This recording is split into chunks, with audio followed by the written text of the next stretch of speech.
Golkar 2024. Jadi hari ini kita kedatangan tamu spesial nih. Nah, beliau adalah kader muda, tentunya berprestasi dan mau nih ternyata gabung di Partai Golkar dengan berbagai dinamika yang ada Sobat Golkar 2024. Jadi langsung aja nih. Ya, selamat malam Kak Ernest, Kak Rian ya. Malam Kak Rian. Salam panggil nama. Gue Ernest ya. Halo, apa kabar Farah? Bisa lah ya. Saya Rian. Hai, anak baru. Jadi kita mau diskusi santai sih dan ringan juga dengan Kak Rian. Ya. Oke, silakan Kak. Terus mau diskusi santai, tentunya tentang politik, anak muda dan Ketum Erlangga. Nah, mulai boleh? Boleh langsung boleh. ya. Karian, izin gimana nih politik menurut Karian gitu? Politik menurut aku Betul. mulia banget sebenarnya. Kenapa? Jalan hidup yang mulia karena namanya politik pasti ada pengorbanan privasi, pengorbanan banyak hal lah ya. Kita tahu lah kalau kerja di sektor swasta tawaran gaji pasti lebih besar. Di politik mungkin lebih kecil.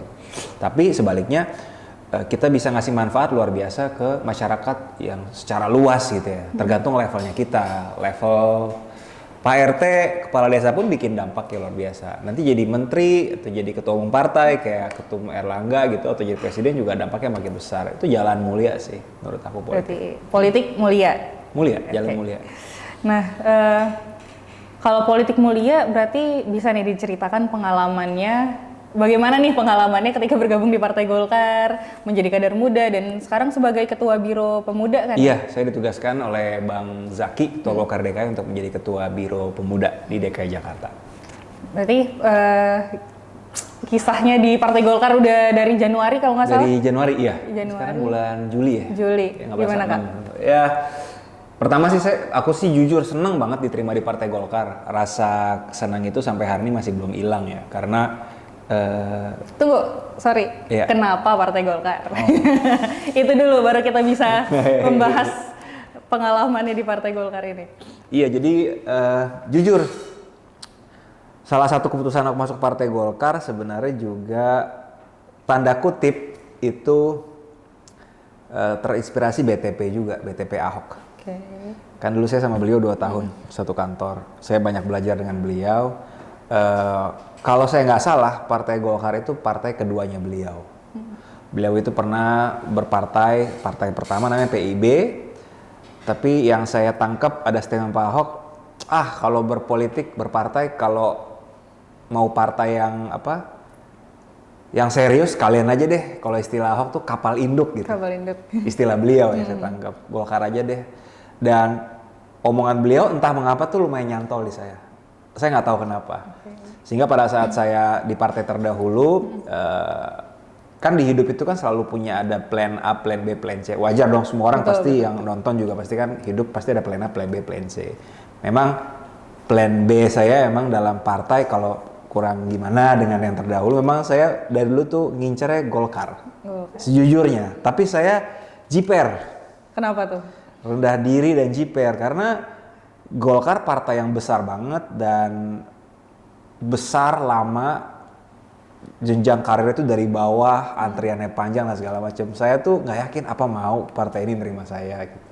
Dan saya kan ya dengan karakter saya padanya ya, jadi berpolitik saya juga yang mungkin agak-agak melawan arus lah ya, dengan cara saya gitu. Apakah akan diterima di partai ini yang mungkin frekuensinya, stylenya juga mungkin agak beda gitu. Ternyata begitu saya masuk, ketemu juga kok orang-orang progresif di dalam, anak-anak muda yang juga mencoba melawan arus juga sebenarnya di dalam gitu. Mungkin tapi nggak terlalu kelihatan di luar. Jadi ya itu sih. Salah satu pertimbangan omongannya Pak BTP Ahok, tapi kedua memang saya ngelihat Partai Golkar itu tidak dimiliki oleh satu figur. Ini yang membuat partai ini menurut saya adalah the real political party. Karena yang saya pahami secara singkat dari sisi political science gitu ya partai itu wajar ada pergantian kekuasaan secara rutin gitu, ada faksi-faksi di dalam itu wajar gitu. Ya itulah partai politik yang saya pelajari dan saya lihat di Indonesia ada beberapa partai seperti itu dan yang paling oke itu tentu Partai Golkar dan memang terbuka kan, ini partai inklusif dan terbuka kan.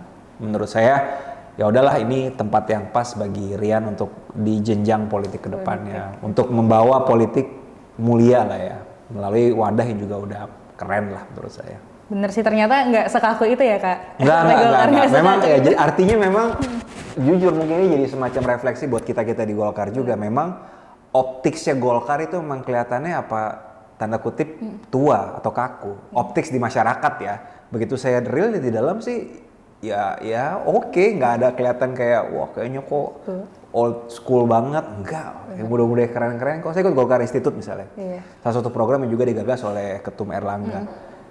Keren banget, pengajarnya keren-keren, silabusnya keren-keren, yang ikut muda-muda. Dan kita diskusi yang progresif, bahkan diskusi anti korupsi di dalam Partai Golkar. Orang kan mencitrakan, wah Golkar kayaknya kok ada cacat-cacatnya ya gitu. Padahal enggak, kita pun di dalam tuh tahu cara berpolitik yang baik adalah politik yang bersih. Itu ada di dalam Golkar.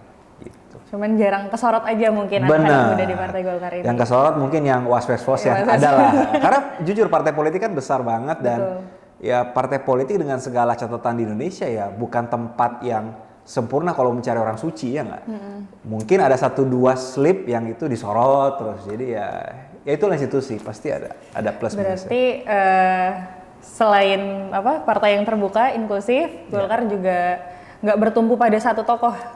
Benar. Jadi ketika orang melihat Golkar, oh Golkar, Partai Golkar, oh ya udah Golkar gitu. Dengan pinggirnya, dengan kuningnya. Gitu. Benar. Dan saya yakin di Golkar itu, Golkar ini partai yang sebenarnya output oriented, jadi karya. Orang tuh dilihat karyanya. Kamu, yang saya pahami di Golkar, orang kan suka bilang, di Golkar itu cuma bisa kalau kamu anaknya penggede siapa, petinggi siapa gitu. Saya sendiri udah ngerasakan nih masuk di Golkar. Ada 1-2 anak seseorang lah di Golkar yang saya kenal gitu ya. Egaliter aja. Bukan karena anak siapa-siapa terus dikasih kursi paling depan, dikasih special treatment, itu nggak ada.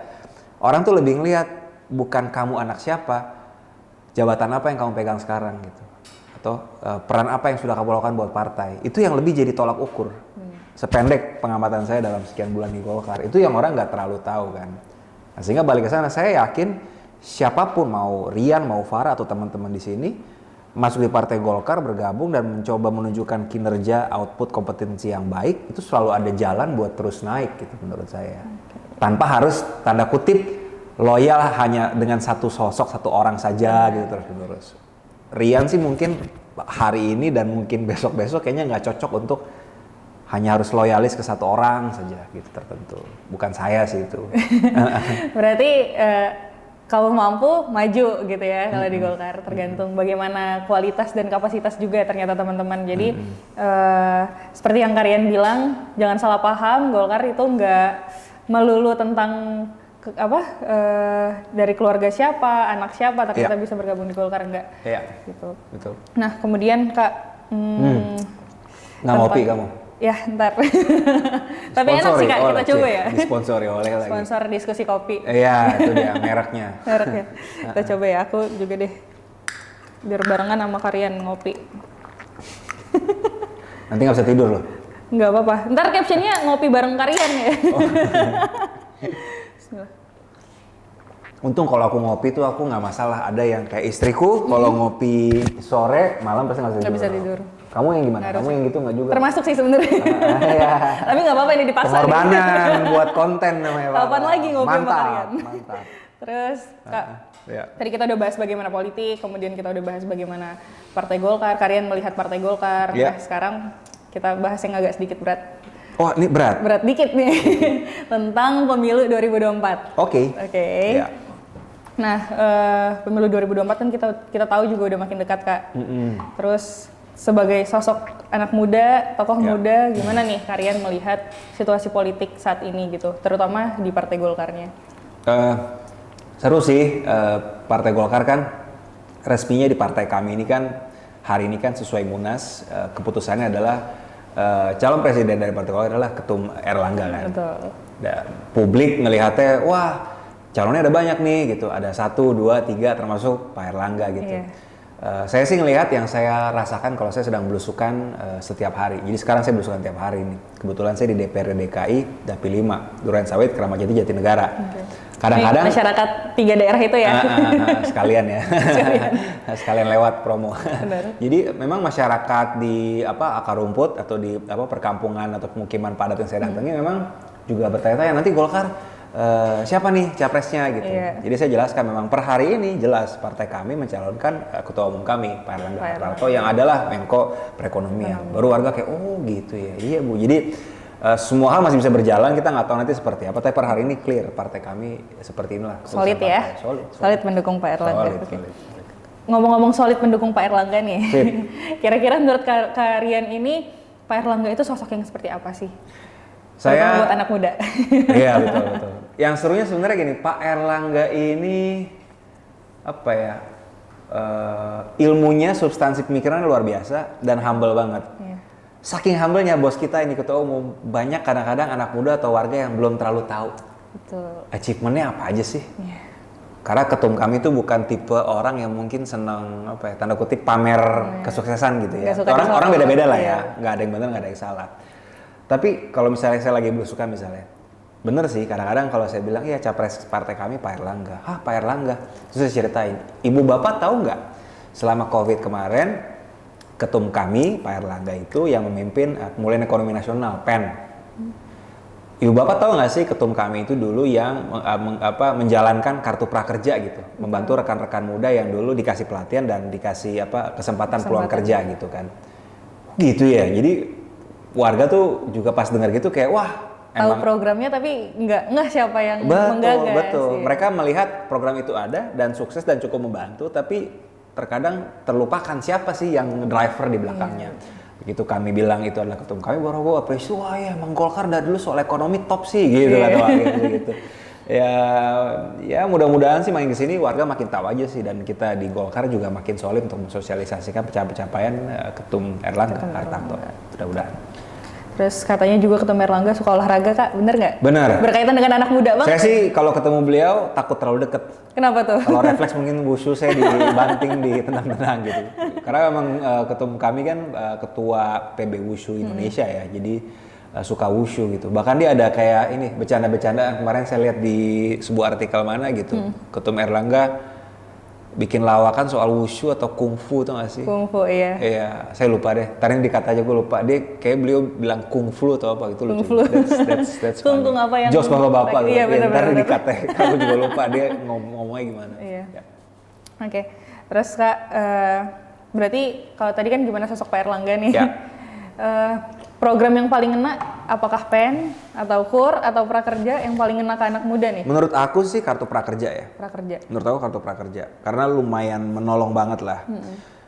Sebuah program mungkin nggak ada yang sempurna, tapi pada saat COVID kemarin menurut aku sih sangat terbantu ya teman-teman rekan muda gitu. Karena semuanya tuh digitalize kan, dan rekan-rekan muda kan hidupnya lebih dekat ke dunia digital ya. Jadi aku yakin kok kartu prakerja kemarin itu dirasakan banget benefit manfaatnya buat teman-teman muda juga.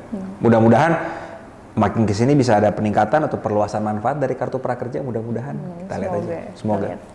Kak, sebelum ke pertanyaan terakhir nih, kita nih kepo, kira-kira kalau kalian ketemu Pak Menko, pembahasannya apa sih? Pak Ketum. Udah pernah sih ketemu sih, tapi dulu ada nyentil-nyentil nggak Pak? Presiden ya, gitu. Saya sih pernah ngobrol sama Pak Ketum Erlangga, humble banget orangnya. Untuk ketua umum salah satu partai terbesar dari dulu sampai sekarang juga partai terbesar, humble banget dan lebih kalem, tapi nyimak banget dan analisa kita banget. Jadi saya juga jadi dulu pas ketemu deg-degan ya, deg-degan. Jadi saya masih agak malu-malu sama ketum. Tapi very humble, sangat approachable juga. Saya sih dan ternyata nggak sekaku itu ya, karena orang-orang kalau ngeliatnya kayaknya nih kaku banget nih Pak Erlangga. Betul. Tegas banget kelihatannya. Betul.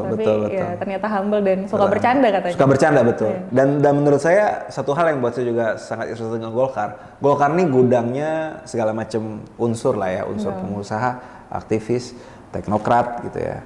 Pak Erlangga tuh ada aktivisme juga waktu muda. Teknokrat juga kelihatan banget, bacaannya pinter banget dari deep gitu. Dan secara sisi leadership di kabinet juga top. Menurut saya sih beberapa skill set ini ada di ketum sebenarnya. Jadi menurut saya kalau saya lihat pidato beliau, cara beliau menyampaikan, wah daging substansi banget gitu ya. Luar biasa. Menurut saya sih asik banget. Berarti, one of a kind. Oke ya, kalau melanjutkan pemerintahan Pak Jokowi. harus dong. Keputusan partai juga kan capres beliau harus terus. Siap.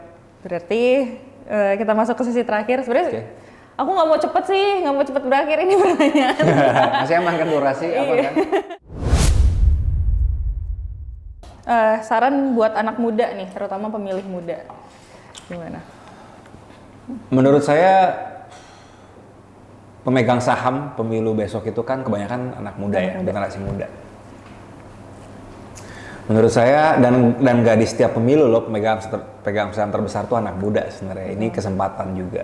Jadi menurut saya anak muda riset mendalam deh partai-partai mana, caleg-caleg mana, capres-capres mana yang kira-kira bisa membawa gagasan visi buat Indonesia lebih baik ke depannya. Terutama menyongsong bonus demografi nih yang dari sekarang harusnya kita udah jelas nih kebijakannya seperti apa gitu. Menurut saya sih riset mendalam deh, karena kamu tuh mungkin teman-teman akan ngantri di TPS ya sejam, 2 jam, 2,5 jam deh gitu ya. Dan nyoblos gitu, tapi yang kamu coblos tuh akan menentukan nanti arah perahu Indonesia seperti apa gitu. Jadi menurut aku riset mendalam deh gitu. Nggak ada alasan buat rekan-rekan muda buat gue bingung nih mau nyoblos siapa gitu. Karena ya gadget udah sehari-hari aksesnya di mana-mana. Jadi justru do your part, karena jangan cuma ngeluh, mengutuk politik gini begitu. Ya kalau lo sendiri belum pernah riset dan mendalami supaya hak lo itu lo gunakan dengan baik juga kan. Itu PR buat kita semua sih. Itu aja sih menurut gue. Berarti buat anak muda jangan salah pilih Partai Golkar gimana? Boleh diriset bagaimana Partai Golkar biar nggak salah pilih teman-teman. Betul. Oke, kita masuk ke sesi kedua. Oke. Jadi Ini apa nih? Sesi apa nih? sesi namanya itu pilkada, pilih aku atau dia. Oke. Agak centil ya sesinya. Jadi aku bakal ngasih pilihan buat kalian. Sure. Kalian harus jawab cepat. Oke. Oke. Secepat apa? Secepat kilat, cepat lah pokoknya. Oke. Pokoknya impromptu cepat gitu ya. Oke. Kalian pilih Berlin atau Jakarta? Jakarta lah, Berlin numpang lahir dong. Numpang lahir doang. Berarti sekarang kehidupan di Jakarta. Iya, saya kecil di Bekasi, sejak SMA sampai sekarang di Jakarta. Jakarta. Oke. Ya. Jakarta guys. Jakarta. Terus? Jakarta Timur, Dapil 5 terus aja promo. Boleh. Halo, Dapil 5. Sekalian. Terus PSN tadi kita ternyata aku baru tahu kalau Pak Erlangga itu penggagas di balik proyek strategis nasional. Itu ada MRT, LRT, Betul. kemudian alat transportasi yang membantu sekarang. Jalan tol. Bahkan termasuk jalan tol Trans Sumatera, saya lupa dari Aceh ke Lampung, 2000 kilo lebih, 2600, 2700 km sekitar tuh. segitu. Yang leadernya tuh Pak Menko. Luar biasa ya. Mantap kan? Mantap. Pada belum tahu kan? Jadi pilihannya pilih MRT atau LRT? Kalau aku MRT deh. Kenapa? Karena kebetulan aku berdomisili dan bekerja sekitar MRT. Mungkin kalau aku suatu saat pindah ke nggak tahu Cibubur atau apa mungkin akan terbantu LRT ya. Iya, MRT deh. Yang membantu sekarang MRT ya? Per hari ini saya terbantu MRT. Dan saya sering naik MRT, jadi saya jarang naik mobil. Mobil biasanya buat anak istri, saya biasanya public transport. Oke. Luar biasa kalian ini guys. Terus Bukan luar biasa, nggak suka macet aja stres. Mendingan gue jalan kaki atau MRT. Bener-bener. Yang ketiga, Yuk. pilih kuning atau merah? Ya kuning lah. Kenapa tuh? Coba di-spill. Ya, kuning lah. Oke. Masa gue jawab merah? Ya kan di kuning sekarang. Iya di kuning sekarang. Pakai Kalian sebagai caleg dapil berapa tadi? Jakarta? Saya dapil 5 DPRD DKI, Durensawit, Keramat Jati, Jatinegara. Tuh, dicatat ya guys. Jadi kalian pilih DPR atau gubernur? Wah, kayaknya wakil gubernur aja deh. Karena kayaknya yang lihat political landscape Rian ini kayaknya bisanya nomor 2 doang deh, kayaknya wakil. Nah gitu dong, harus bisa nomor 1. Nomor 1 ya. Ya, gubernur deh, Gubernur, oke. Gubernur deh. Berarti abis jadi DPR jadi gubernur guys. Itu menurut Farah ya, jangan ini. Nggak apa-apa, amin. Kalian pilih popularitas atau pengalaman? Pengalaman sih. Pengalaman. Pengalaman sih menurut aku pengalaman. Sebenarnya bukan pengalaman per se ya, lebih ke kompetensi sih. Kompetensi. Karena kalau ngelihat saya hari ini, saya belum punya pengalaman di kursi. Eksekutif saya belum pernah, legislatif belum pernah. Mungkin lebih ke kompetensinya sih. Kompetensi. Pengalaman / kompetensi gitu. ada kompetensi. Karena kadang-kadang kalau pengalaman mah bicara soal umur sudah sekian lama itu kan sebenarnya bukan hanya tolak ukurnya itu aja kan. Jadi kompetensi sih. Kompetensi. Gitu. Kompetensi guys, nggak ada di pilihan. Nambah-nambahin pilihan. Narasumbernya rese. Yang terakhir, kalian pilih Pak Erlangga berpasangan dengan Pak Prabowo atau Pak Anies? Jauh. Ini pertanyaan sulit. Sulit ini. Kenapa harus... sulit? Kenapa Karena tuh? di chapter politik saya terdahulu kan kayaknya beberapa kali saya menyenggol Pak Prabowo dan Pak Anies gitu ya. Sempat ya? Sempat. Tapi kalau ngelihat hari ini dengan berbagai pencapaian segala macam, Pak Prabowo. Pak Prabowo. Berarti Erlangga Prabowo boleh ya? Boleh. Tahu guys. Boleh. Kita coba dulu aja. Seru tuh Pak Prabowo Erlangga. Setuju. Luar biasa Karian. Setuju. Halo Pak Prabowo. Pak Prabowo disapa Karian loh. Maaf lahir batin. Maaf lahir batin, pernah buat salah ya. Iya. Oke, guys. Tadi udah sesi kedua, sekarang kita masuk ke sesi ketiga. Tebak gambar. Jadi Karian, kita mau ngetes nih gimana Karian apa sebagai anak baru di Golkar? Sebagai anak baru di Golkar.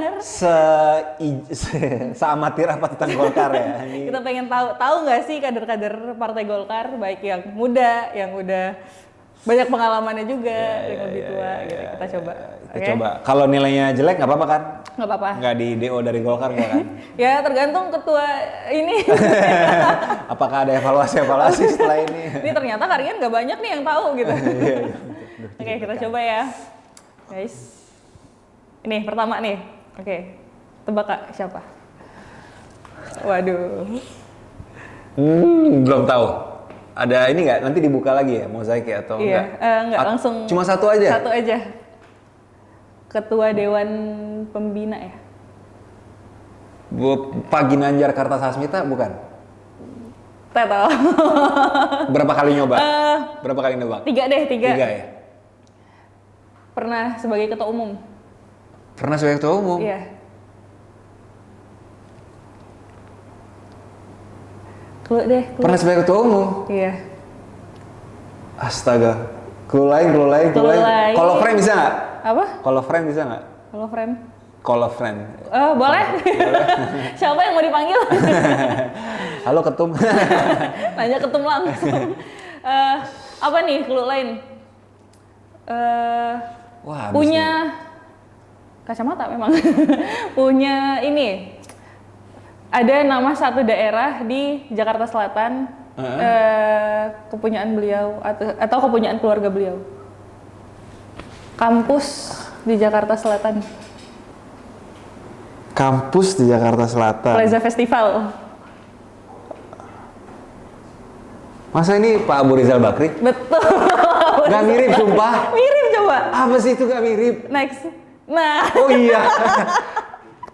Wow. Seru ya? Wow. Gak mirip sumpah. Jangan-jangan Oke, ini foto lama nih. Iya. Foto lama. Bener-bener Oke. beda banget. Anyway. Next okay. ya. Ya. Nah. Ini gue tahu kayaknya nih. Siapa? Tangsel ya? Bener. Ibu Airin? Betul. Bu Airin. Halo Bu Airin. Next. Top. Nah. Ini ketua mahal lah. Bener ya? Wah. Paling susah tadi Pak Ical Bakri memang. Beda banget, sorry. Dan ini langsung ketahuan ya ketum AHA ya? Langsung ketahuan, Next. senyum khas. Widih. Senyum khas ketum. Nah kalau ini ada sekitar 12 ya. Kita mau coba nih. Kalau ini siapa? Jadi bener-bener dari dahi jidat doang nih, Iya. cluenya nih. Astaga. Ketua Dewan apa? Clue. Ketua Dewan Pembina. Oh, Pasti ngeliat Sumatera misi. Utara. Kok Sumatera Utara? Bang Akbar. Betul. Akbar Tanjung. Mantap. Yes, Ya, mantap. betul. Next. Lumayan lah, nggak jelek-jelek banget. Ini mah bos saya tenaga ahli Menpora. Ini bos saya namanya Dito Arifin. Bener. Menpora, iya. Langsung ketahuan ya kalau Ketahuan. Mas Dito ya. Nah kalau ini Pak Bendum. sama. Hah? Sama namanya kan? Iya benar. Pak Bendum namanya Pak Dito Diko, Pak Dito. Dito. Pak Dito ya? Ganinduto. Iya, maaf. Nama Pak anaknya Dito, beliau ini namanya. Udah hafal nih Pak Dito nih Pak. Iya. Nama anak beliau baru yang Diko Bupati Kendal ya? Bupati Kendal. Betul, sorry, maaf terbalik. Ini juga bos saya namanya Sekjen Haji Lodewijk Paulus. Betul. Kopassus, Sekjen. mantan Kopassus. Ini juga bos saya. Terbaik ini Pak Sekjen. Nah, kalau ini nggak Ini mungkin juga kata- bos saya MPO Mbak Mutia Hafid Komisi 1. Halo Mbak Mutia. Mbak Mutia, wah lumayan lah. Gua inilah aman lah ya. Gimana ya? Ini Nggak kalau jadi. ini nggak mungkin ketahu. Ini Mbak Nurul Arifin, mungkin kita salah juga. MPO juga. Halo Mbak Nurul, mantap. Nah, susah nih. Cewek cowok Cewek, sesama kader muda. Dapil Jawa Barat. Iya. Ya, PK Putri Komarudin. Benar. Halo Mbak Putri. Nah ini Nah, ini juga bos saya, Gubernur Jawa Barat, Kang Emil Ridwan Kamil. Kang Emil. Halo Kang Emil. Ini saya sendiri, mulai berkerut, umur 35, kelihatan memang. Di bagian mata ya? Iya. Oke. Ternyata boleh lah ya guys pengalamannya. Boleh lah ya. Dan tahu nih siapa orang-orangnya. Cuma Foto tadi yang agak pertama. susah pas di bagian Pak Abu Rizal. Foto pertama itu malah ya. Iya. Susah banget. Gak apa-apa. Iya. By the way kita Golkar 2024 pernah dapat penghargaan pernah diserahkan penghargaan langsung sama Pak Abu Rizal. Oh gitu. Akun sosial media terbaik. Nice.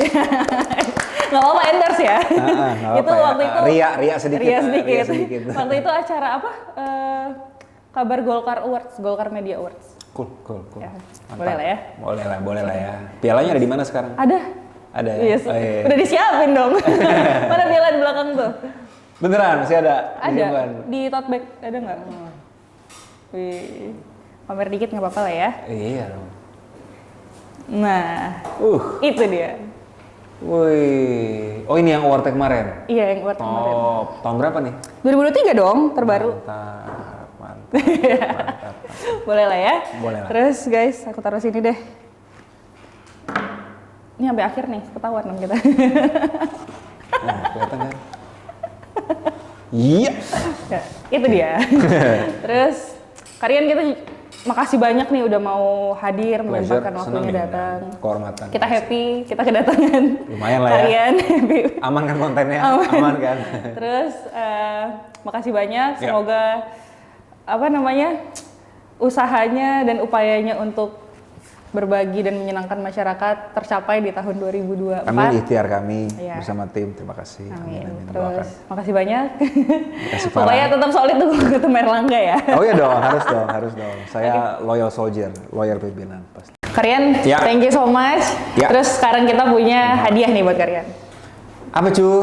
Aduh, deg-degan Voucher ya. apa? Nggak mungkin voucher belanja dong. Oh, voucher belanja ya, mungkin. Iya. Kita ada hadiah. Aduh, jangan kaget ya. Tebak dulu Kak, apa tulisannya? Tulisannya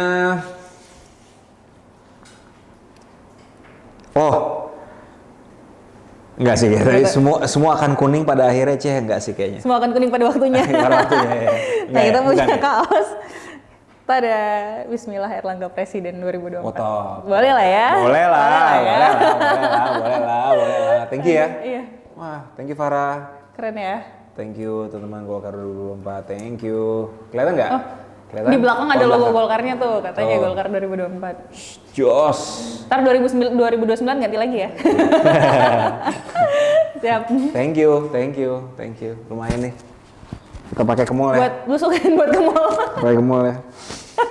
Pakai blusukan terlalu keren nggak sih pakai ini kayaknya? Anyway. Iya. Thank you ya. Thank you guys. Thank you. Makasih.